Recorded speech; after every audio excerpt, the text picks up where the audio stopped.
welcome back to the channel. Guys, we haven't done this in so long. I haven't sat properly. I feel like I am back in my YouTube days. But welcome to Dream with Dr. Sheen, and this will be the first one and hopefully one of many of our solo episodes. And I think we need to start with addressing the whole name change that happened. So you might have seen that now we have moved away from Dream Girl to Dream with Dr. Sheen. And it's more than just a logo change. It's more than just the name change. It's something I've been thinking about, and it really is a business decision. And it almost feels like evolving. It almost feels like we're finally the grown-ups now in the business arena. So it kind of like was important for us to set the tone for how we want to keep moving and keep growing. So that's why I thought, now is the time. And it was not an easy decision. It wasn't a quick decision. I kind of sat with it for a very long time. And then I thought, okay, you know what? Maybe it is time to do it. And I would love to tell you a little bit of the story. If you're new here or if you joined me in the middle of the journey, I'll just give you a little bit of a backup story of how it all started. So I'll take you back to 2020 when COVID had just happened. I was in lockdown. I was just writing up my PhD thesis. Then I eventually finished the write-up and I was applying for jobs. And at the time I thought that I wanted to become a consultant. I was applying, interviewing. We were in lockdown fully, couldn't do anything else. And at the time I was staying with my friend who is a YouTuber. You might know him. He's called Ali Abdal. And he had then started posting his videos. He went viral. He blew up. He hit 1 million. And I could see the behind the scenes of building all of it. He had all the equipment. He had the knowledge of doing it. And I thought, wow, this is a world I had never encountered before and never really considered. But the podcast world was something I was always really interested in. At first, when I was younger, I really loved radio. But then podcast became a thing when we were much older. And I thought, okay, you know what? Maybe I would love to have one day. And that one day became day one in COVID. I don't remember which month it was. I should probably go check this back. And I decided that I wanted to do it. And the idea was always that we wanted to tell the stories of really cool women around the world who are doing things very differently, and especially women from underrepresented backgrounds. We don't really hear the stories that much. And coming from an island myself, being from Mauritius, I had no idea that you could have such cool careers and you can do really interesting things that are not just becoming a doctor, doing science, doing finance. And it really doesn't matter if you know this world, if you know someone in this world or not, you can learn and you can make it happen, almost like, following your dreams. And that's why the idea came of, a play on the word dream girl. Obviously, a dream girl is like everyone's ideal woman, but dream, girl meant, every girl is allowed to dream. And this whole podcast was there to show you that you can. And that's how the idea blossomed at the time. We thought, okay, let us try. And I say us. I always struggle with that. I always say us. It was just me. It was me and I and myself. And the idea came. So we started Dream Girl at the time. The name was me thinking I was very smart and, doing a word play and making it super, super intellectually interesting, intriguing. And that was the idea behind the name. And I thought I will just interview a lot of my friends who have very cool stories. And I've told this many times online. And season 1 was done. We had 10 episodes down. I was just doing audio, inviting my friends at home. My high school friend, who is a dentist now, is the one who actually created the logo for me. I kind of described it to her, being like, I want flowers to be coming out of someone. And I really liked line drawings. So I told her, why don't you try and do a line drawing of this? And then she sent it to me. She drew it on her iPad. I loved it. And I told her, okay, we just need a little bit something pink because I think I like pink. And it would make sense. And then she actually just built the logo that you've all known, that I have loved for years now. And that was it. And that logo was done within 2 hours from the decision point. This just goes to show that, you don't need time. You don't need to be perfect in order for anything to be achievable. You just need to do it. And after 2 hours, the logo was done. I had the first guest signed up, set up all the platforms, recorded within like 2-3 days, we were live with the show. And that was in 2020. Fast forward 6 years, a whole lot of life has happened. We've been through a global pandemic. We've been through war. We've been through me changing countries, changing jobs 3 times, having my own business now. And the podcast has now become what it is today. If you were to tell me at the time in 2020 that the podcast would be my full-time job, I would not have believed you, because it was such a hobby. It was something on the side. It was not even remotely anywhere near being kind of like sponsored or anything. And for the OGs, you remember that then I started doing YouTube. I started making videos of like telling my story of going to Oxford and Cambridge, and then doing the whole applying for consulting. When I moved to Dubai, I started doing my vlogs, day in the life. And that was, I thought YouTube had a lot more future for me. I didn't really think the podcast would be my breakthrough.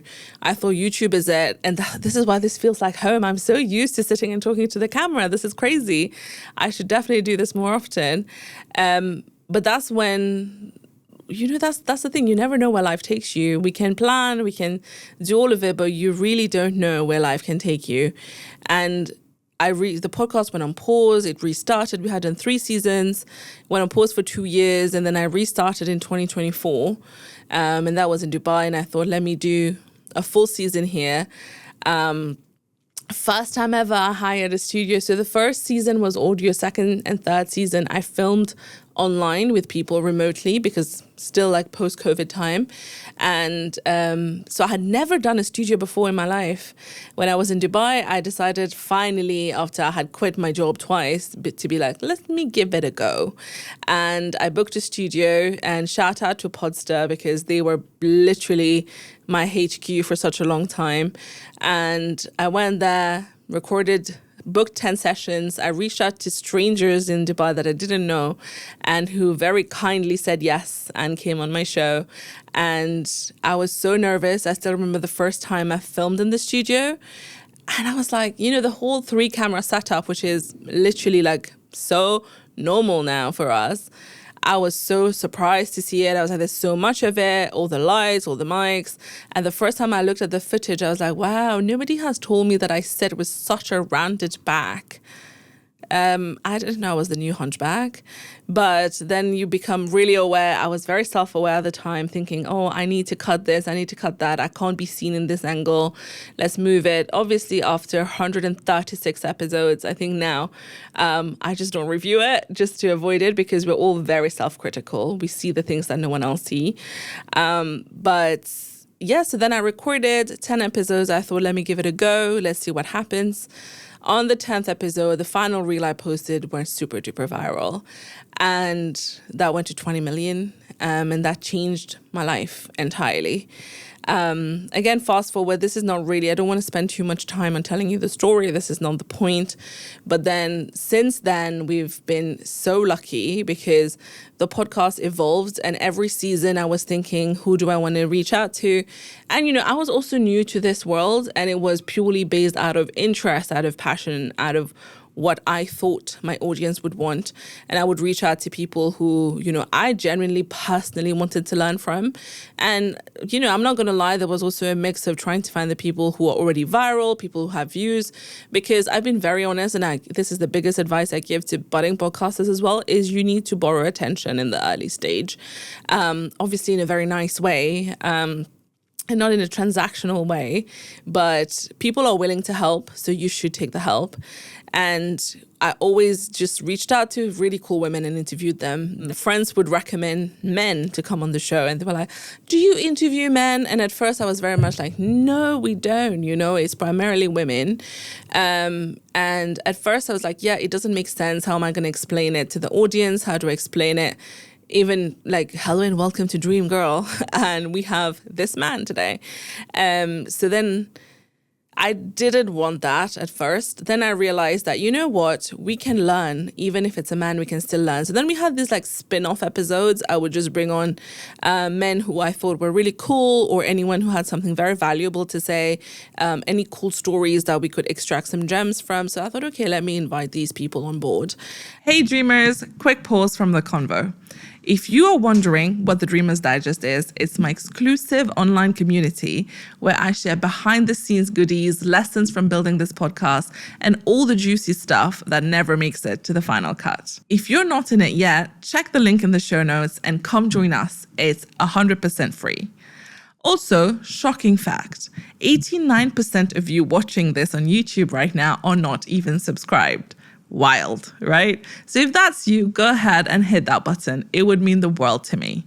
And now, super exciting news. We launched the Podcast Academy. This is where I've poured everything I've learned from taking this show to 150 million views and turning it into a real business. It's 10 powerful modules packed with tools to help you launch, grow, and actually monetize your podcasts. You'll even get the chance to submit your episode for personal feedback from me and my team. If you've been thinking about starting a show or scaling the one you already have, this is your sign. Click the link in the description box below to learn more. Now, back to the episode. And they started becoming the spin-off episodes at the time. And I would say, one every season or something. But then more and more, we started having a lot more men guests who were interested to come on the show, and even people who I looked up to that I wanted to learn from. And to be fair, if you think about even like the podcast industry, it is so heavily kind of like male-centric. And there are so many, just because of how the society has been designed for many, many years with the patriarchy and everything that we're not going to get into. But it's usually men that have a lot of success stories to tell and who are very loud about it. And obviously the mission was to find the women who are not sharing their stories and let's bring them on board to share their stories. But at the same time, it doesn't mean that we can't learn from the people who are also excelling at it, right? And I think one thing I've even learned myself is one thing I need to learn more from men is how to take space in a room, how to manage your team with some level of boundary and lesser empathy even, because as women we tend to bring our emotions on the forefront at our own expense, and I don't think we always need to do that. And even just the way men go for things that they want, even though they are underqualified for it, they don't necessarily tick the box, but we wait to be overqualified for something to even try it and even claim my victories, it's good to be able to say that, I have done that. So then after reflecting on all of this, and I've been very lucky that a lot of men who are male podcasters, let's say, have been very kind and generous with their time, with their advice and sharing what has worked for them. And I thought, this is so helpful. Why can't my audience also learn from men? And my best friend at the time, ChatGPT, which we have now moved on, we had a very rocky relationship and we've now moved on to Claude. But we had a whole discussion about this and how to position the fact that we want to have men on the show. Would that be kind of like a big problem for the identity of the show itself? But then no, I realized that my core conviction at the end of the day for this show is that we want people to not be limited to achieve their dream just based on where they come from, right? So the tagline of the show has and will always be, don't let where you come from limit where you can go. And that doesn't mean that you can't learn from a man. You can learn from anybody who's done it. And you never know what you can have in common with a man. Whether it is the same challenges that you're facing, whether it's cultural, whether it's geographical, it's financial, whatever it is, you never know what you can learn from somebody. And why disregard this huge part of the global population that we can learn from? So that's where the idea came that, okay, we now need to be a base where we can have any kind of guests. But our mission is still primarily focused on helping women. So our audience is still women. We still want to cater to you primarily. We want you to learn on, how to not just because, again, now this is the issue I was also facing with the identity of the show, which was that I think success stories, inspiration, all of that is really lovely. We have so much of it around us. There are so many inspirational quotes, inspirational memes, inspirational reels, and people sharing their success stories. I was like, yeah, that is cute. It's helpful. But at some point you're like, yeah, but I am inspired. I don't need to be more inspired. What I need to get down to business. And how do I do that? It's great to hear like someone like, I don't know, Emma Greed, who has become so successful with her business and her podcast. And I love to hear that, oh, wow, she's done it. She's achieved it despite all of these things. Great. But what did she actually do? What are the mindset changes that she has? How does she approach life differently? How does she think? How does she hire? How does she fire? How does she, approach any kind of challenge in her life? What does she do when a business is not working? What did she do in the early days that set her up for success? And these questions are what we now want to ask, because yes, it's great to have inspiration. It's great to meet somebody and think, wow, that's really cool what they've done. But we will still have that as a part of the conversation. But what we also need is to have a bit more of, this is the framework of success, and at the end of the day, I am a scientist. My whole life I've done science. I was in the lab. I love dissecting a problem and trying to find the root cause of the problem and then coming up with a solution. So now I want to sit with my guest as my little lab rat, and I just want to sit with them and try to dissect what worked for them. So I'm going to go in with, with like questions of like, okay, this is what I'm assuming you've done and this is what I'm assuming helps. Can you validate it or tell me this is wrong and that's not what actually worked for you? And we keep hearing all of this advice online. This is the problem. We are overwhelmed with options around us, where you can keep hearing that this is hustle culture. This is how you succeed. This is how you make money. This is how you build wealth in your 20s. This is how you set yourself up for retirement. There is so much to learn. But what we can do is speak to people who have done it, who are on the other side, and let's just try and see what actually worked for you and what didn't work for you. Let's hear from lived experiences, but we want to go in with like some level of like intellectual curiosity. I want to sit there thinking, okay, based on what I know, looking at you from the outside, I think that this is what you did to become successful. Is that correct?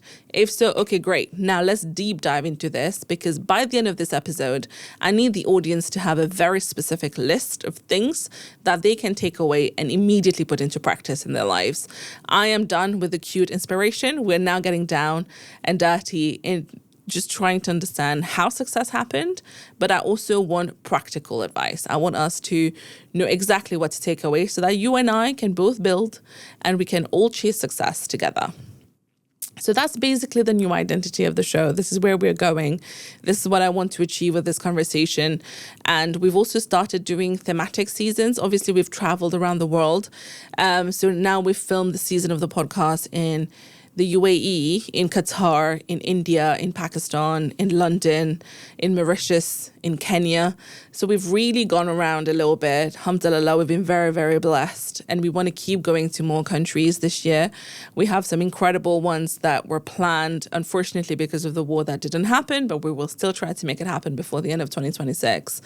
So we want to keep doing that, because I want to go around the world and showcase how we're all very similar, but different at the same time, in the sense that we might have the same challenges and the same fears and the same excitement and the same dreams, but our life is also different in the way that we react to things and the way that we take the learnings from what is going on around us. So that's the plan when it comes to traveling. We do want to keep doing that. And also, it's just so cool meeting women from around the world, because you immediately bond. You have so much in common. But at the same time, our experiences are so different and it's so enriching. And that's just personally, I love doing that. So that's why I will want to keep taking the podcast global. But the other thing is we started doing thematic seasons. So for example, I'm sure you've seen, we've done one which was on building wealth for women. We've done fertility. We've done period care. We've done... what else? We have one currently on builders, on people who are building businesses online. We have one coming up again on investment. So it's nice to have thematic seasons, because then we bring on experts as well who can actually give us, again, the framework to succeed in whatever it is, whether it is investing your money or it's taking charge of your health or taking charge of your finances, or how to navigate relationships. Because success at the end of the day has many metrics. A lot of us think of success success as, once you've made a lot of money, which is, obviously true and really good. But at the same time, there are many other aspects of success, and it depends on, for you, what does a successful life look like? Is it freedom of your time? Is it having great health? Is it having a family? Is it having money? It has many aspects, and you also doesn't mean you need one metric. You might want to have all of them. So that's why we can learn from all of these people. And at the end of the day, this is where Dream with Dr. Sheen is. We want to sit down with people who have successfully managed to turn their dream into reality.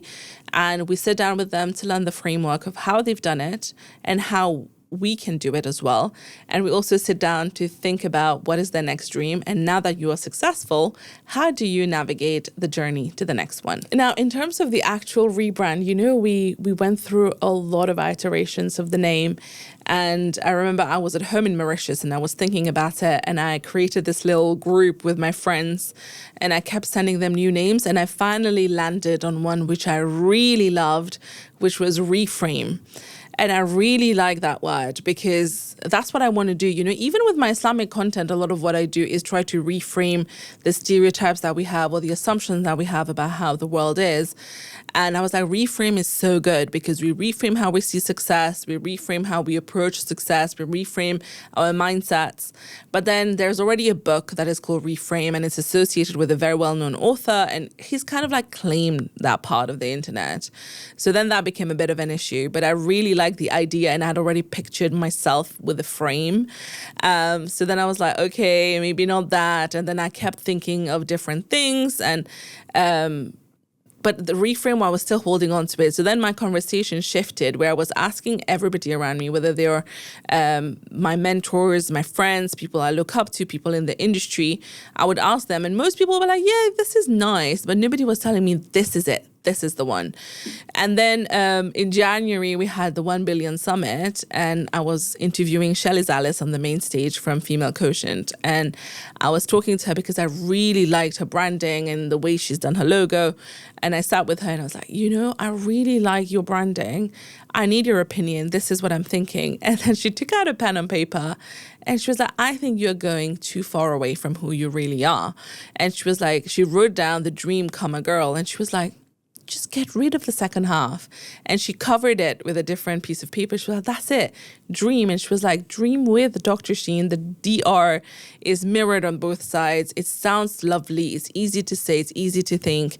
It really carries forward your past identity, but also throws in your actual personal identity with the name. She was like, that's it. And when she said it, something clicked. And I was like, okay, this is it. And this one, when I started telling people in the team or my friends, everyone was like, yes, this is it. And I got my empathetic yes. And I was like, okay, this is it. This is the name. And it's true, we're not really going far away, and I get to keep half of what I really love. And this is where we are. And that was the journey. Then we decided we could still use the idea of the frame in the picture because I really wanted that. We started with, the artistic design. I've done everything in terms of thinking about the picture, the props. We got the props. We went to Digitally Studio and we got the pictures taken, took a whole day picking out the outfit, the colors, what is our new color palette. And then after that was done, trying to even design just the writing of the dream with Dr. Sheen. We went through 3 different designers, and bless them, it's not because they're bad. I was not good at expressing what I wanted. So they were just trying to show me, and I didn't like anything they could show me. And finally, my friend Halima from NAGTAG, her team did it. And the first attempt they did, I was like, this is it. It's just a question of preference. And I think one thing I've learned is I'm really bad at communicating art, like what do I want in terms of art, because I have a vision, but it's not a vision I can put into words, which is really weird. But she did it, and then we had the whole logo ready, and then you've seen the announcement, and since then we've moved away from it. I'm not saying that we will move away from pink because that is just not who we are, but it will be a mix of everything. I feel like if you look at the 2 comparison of like the pinkiness, the curviness of the fonts, and now when you look at the bolder colors and just the vibe, it almost feels like is growth, right? In the basic terms of what growth is.